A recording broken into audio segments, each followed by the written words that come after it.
AMD has the coolest stuff that you can't have. And Sony's gonna give you stuff that you can't have if you have good internet. And with AMD giving you the other stuff that you can't have just yet either. But I'm really excited about it, but also might be a little fake. I don't know. Let's talk about it. Woo! Let's get into the hot news, everybody. I'm your Brett host. We're going to be going over the hottest tech news I can find on the internet while you enjoy your breakfast this Friday, August 11th, 2023. Today's the day, Reece. Do you know what we're doing over on our Twitch stream today? I do. Ooh, you want to tell the people?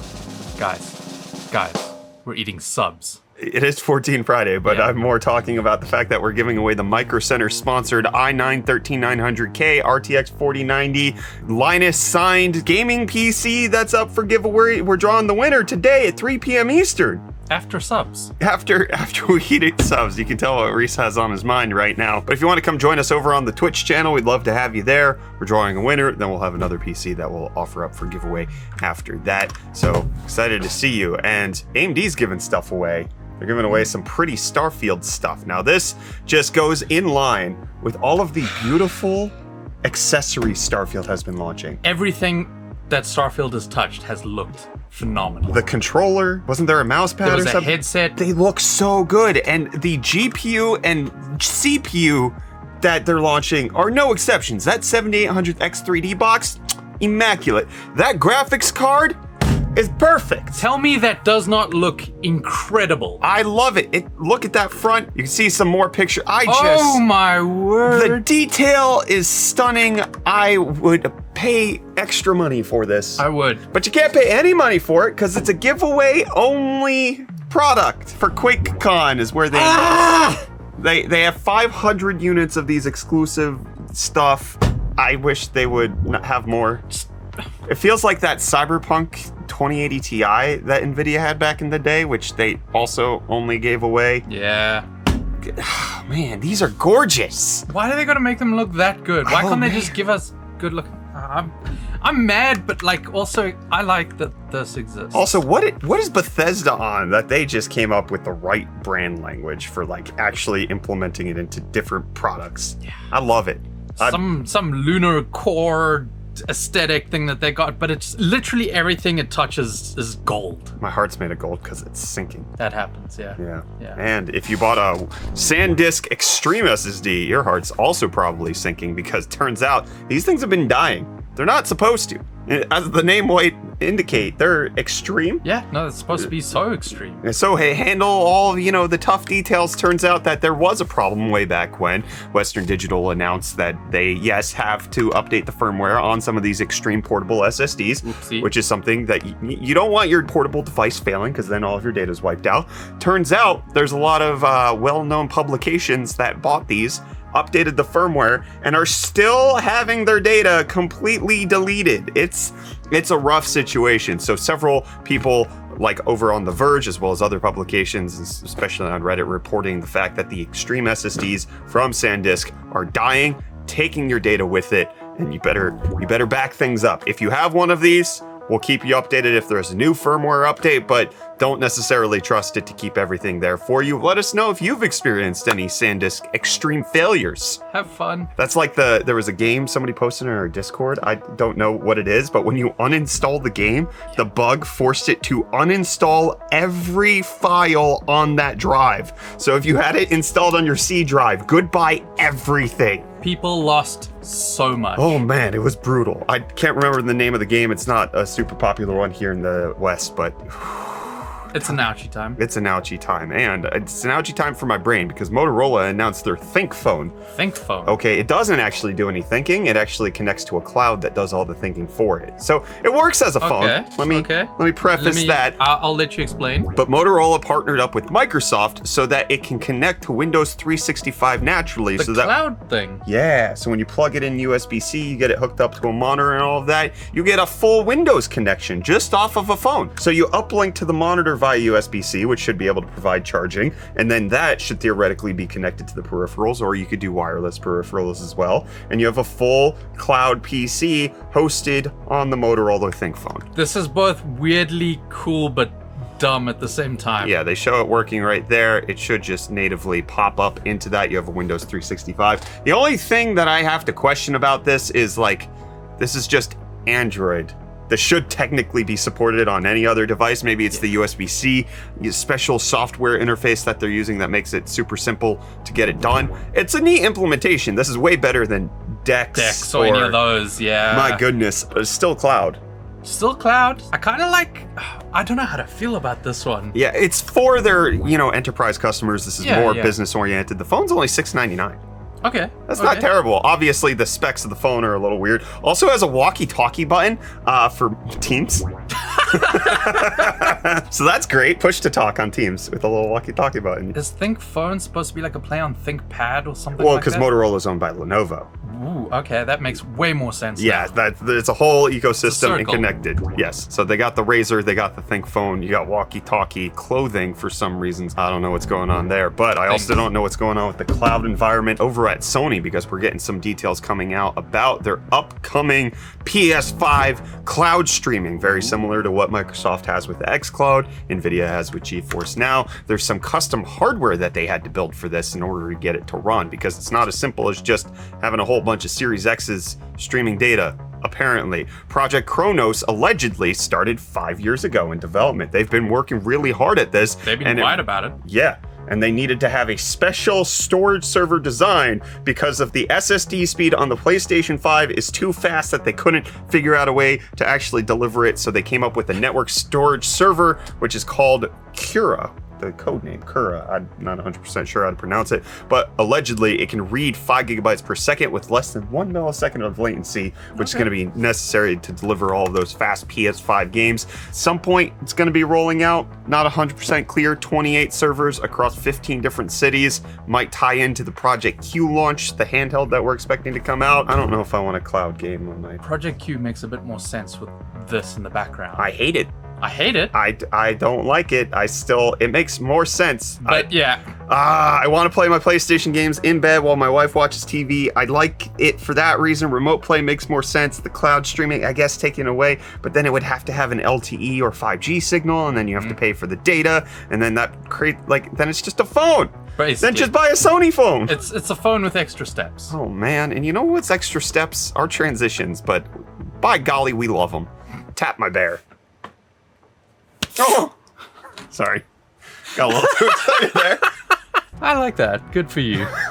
And good for you guys, we have deals today. Starting with the Sticklemonster MWE Gold 850 watt power supply, going for only $69.99, making it $50 off. Sticklemonster recently sent us a power supply. It's not the same one. It's a 1100 watt SFX power supply. What Platinum. the heck? Platinum is great. I'm pretty sure this is SFX and not SFXL, which is crazy. 1100 watts in that form In a factor. tiny little thing like that. Yeah, normally you have to go L for that, but this doesn't take the L at all. You should call it SFXW. You know what else is a W? This next deal Reece has for you. Which is the AMD Ryzen 7 5800X3D, which is currently going for only $269.99, making it $50 off the listed price. $269.99? For the 5800X3, it's $320 over on Micro Center. Yeah. You lying, that has to be like a blockbuster deal. It's sold out already.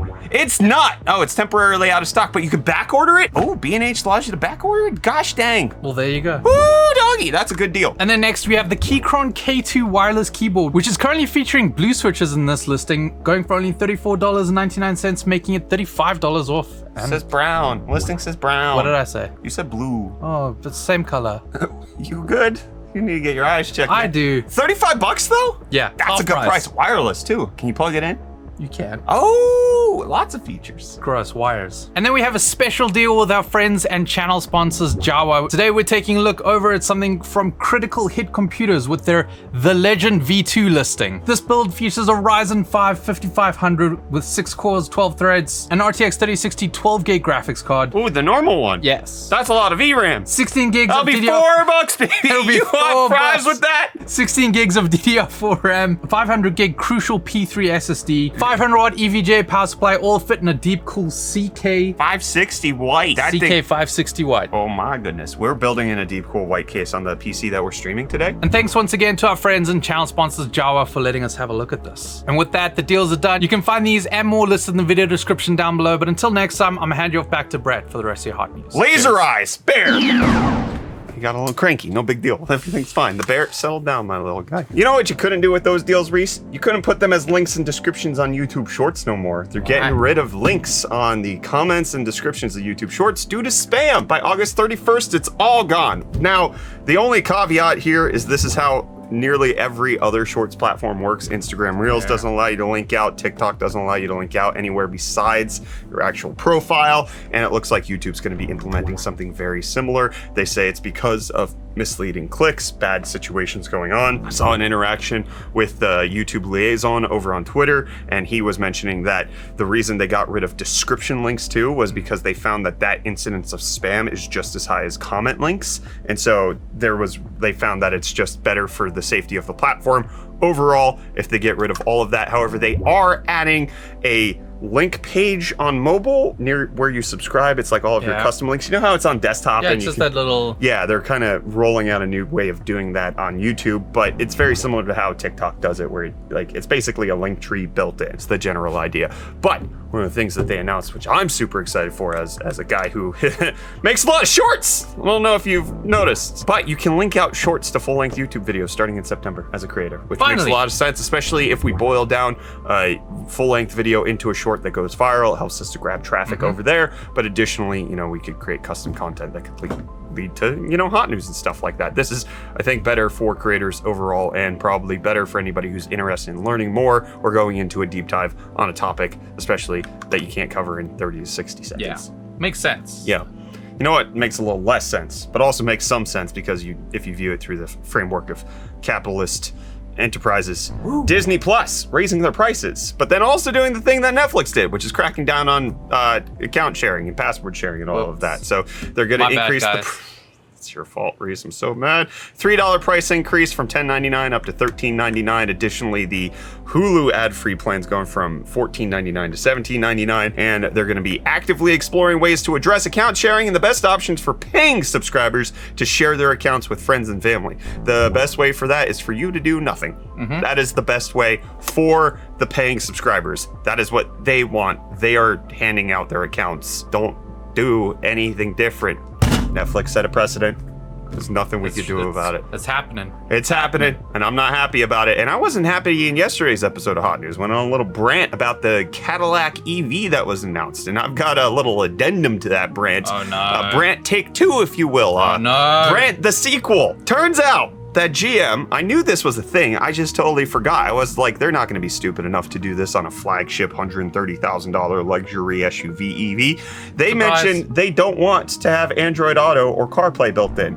So the Cadillac will not have CarPlay or Android Auto because they have their own platform, which is based on Unreal Engine 5 of all things. What?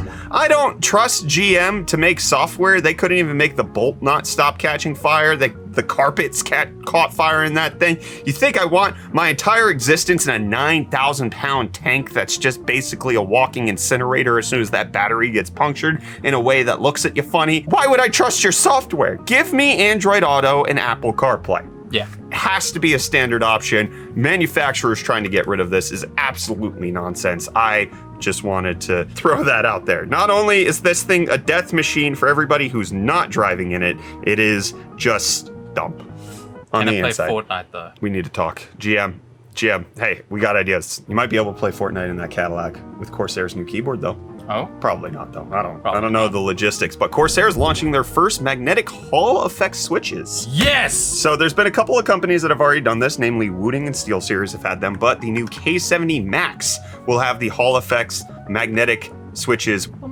Magnet, which allows them to be fully analog and have a bunch of different software tweaks that you can make.